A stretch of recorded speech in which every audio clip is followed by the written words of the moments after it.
இன்னொரு டிஎன்பிசியில் இன்னொரு மிக முக்கியமான பிரச்சனையாக வந்து ஒவ்வொரு ஆண்டுமே இந்த தேர்வு எழுதும்போது இந்த வினாத்தாள் கசிவு மற்றும் இந்த விடைத்தாள்கள் வந்து காணாமல் போவது இல்லை அது தொடர் அந்த விடைத்தாள்களில் உள்ள விவரங்கள் தேர்வர்களுக்கு முறையாக தெரிவிக்காமல் இருப்பது. இந்த பிரச்சனை வந்து கிட்டத்தட்ட ஒவ்வொரு தேர்வுலையுமே அது வருது.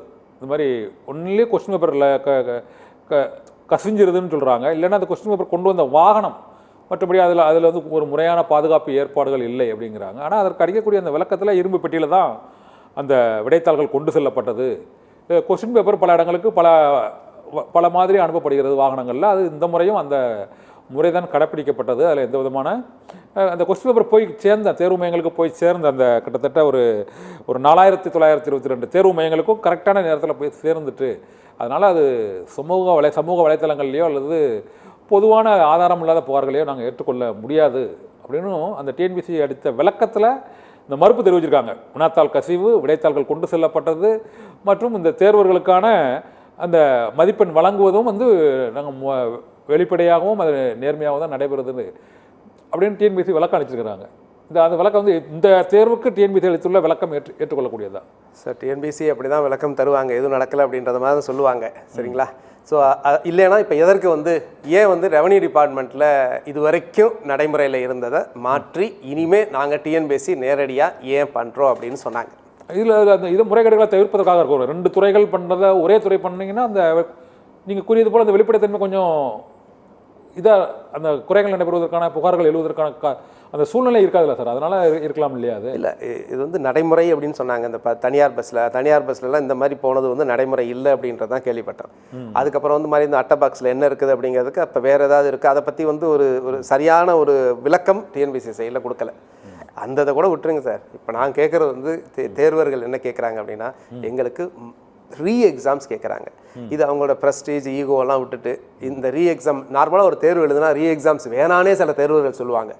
ஏன்னா நல்லா பண்ணியிருக்கேன் அப்படின்னு. இல்லை, எக்ஸாமுக்குள்ள அந்த விதிமுறைகள் அந்த விதிமீறல்கள் இந்த தேர்வுல முழுமையாக இருக்குது. கண்டிப்பாக இது ஒரு எக்ஸாம் நடத்தக்கூடிய தேர்வு தான். இது எக்ஸாம் வச்சிங்கன்னா யாருமே இதற்கு எதிர்த்து இப்போ கேட்க போகிறதே கிடையாது. ஈவன் எல்லா அரசியல் தலைவர்கள் உட்பட எல்லாருமே இதை எக்ஸாம்ஸ் வைக்கணும் அப்படின்னு சொல்லி அவங்களும் எல்லாருமே அறிக்கை கொடுத்துருக்குறாங்க. இல்லை, வழக்கு நான் என்ன நிறைவாக கேட்குறேன் சார். இந்த டிஎன்பிசி குரூப் 4 தேர்வுகள் மட்டுமல்ல, இந்த டிஎன்பிசி குரூப் 2 தேர்வுகளில் கூட இந்த மாதிரி மொழி ரீதியான அந்த பிரச்சனைகள் இருக்கிறது. தமிழில் தேர்வு எழுதுபவர்களை விட ஆங்கிலத்தில் தேர்வு எழுதுபவர்களுக்கு அதிக மதிப்பெண்கள் உள்ளிட்ட பல பிரச்சனைகள் இருக்கிறது. இந்த தேர்விலையும் அந்த வினாக்கள் ஒரு 50% அதிகமாக அங்கே அவுட் ஆஃப் சிலபஸ் மற்றும் தவறான விடைகள் என்ற குற்றச்சாட்டு இருக்குது என்ற கூறியிருக்கிறீர்கள். ஆனால் மறுதேர்வு நடத்த வேண்டும் என்பது பல்வேறு அரசியல் கட்சி தலைவர்களோட கருத்தாகவும் இருக்குது, தேர்வர்களோட இந்த போராட்டம் அந்த கருத்தாகவும் இருக்குது. ஆனால் டிஎன்பிசி விளக்கம் அளித்து அந்த பிரச்சனையை திட்டமிட்டபடி அக்டோபரில் தேர்வு முடிவுகள் வெளியிடப்படும் என அறிவித்து விட்டது. இது இனிமேல் நீதிமன்றங்களுக்கு சென்று அதற்கு அந்த மறு தேர்வு நடத்துவதற்கான அனுமதியை பெற முடியுமா, அல்லது அடுத்த தேர்வில் அது சரி செய்ய வேண்டும் என்பது இந்த தவறை மறந்து விட்டு தான் தேர்வு முடிவுகளை எதிர்நோக்க வேண்டுமா? இது பார்த்துக்கிட்டு இருக்க வாசகர்கள் நிறைய பேருக்கு புதுசாக அந்த டிஎன்பிசியில் எழுதாதவங்களுக்கு அவங்களுக்குலாம் தெரியாது. டிஎன்பிசியில் நடக்கக்கூடிய ஒவ்வொரு தேர்வுமே ஒரு ஸ்டேஜ் எல்லா தேர்வுமே பார்த்திங்கன்னா கோர்ட்டுக்கு போகும். எல்லா தேர்வுமே நீங்கள் பார்த்தீங்கன்னா ரிசல்ட்ஸ் வெளியிடும் போதே கீழே போடுவாங்க, சப்ஜெக்ட் டு த வெர்டிக்ட் அப்படின்ற மாதிரி தான் இருக்கும். அது மாதிரி இந்த தேர்வுக்கு பார்த்தீங்கன்னா குரூப் 4க்கு பார்த்தீங்கன்னா தேர்வுகள் சார்பாக இது வழக்கு தொடர்றதுக்கு ஆயத்தமாகிட்டு இருக்கிறாங்க. இருக்கா?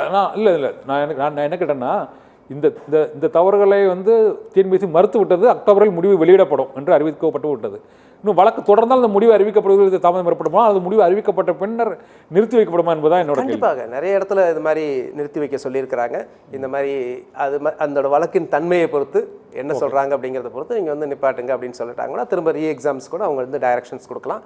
இந்த மாதிரி எக்ஸாம்ஸ்லாம் டிஎன்பிசியில் நடக்காமல் இல்லை. ஏற்கனவே 2012 நடந்த குரூப் 2 எக்ஸாமினேஷனில் பார்த்தீங்கன்னா எக்ஸாம்ஸ் டிஎன்பிசி நடத்துனாங்க. ஓகே சார், நன்றி சார்.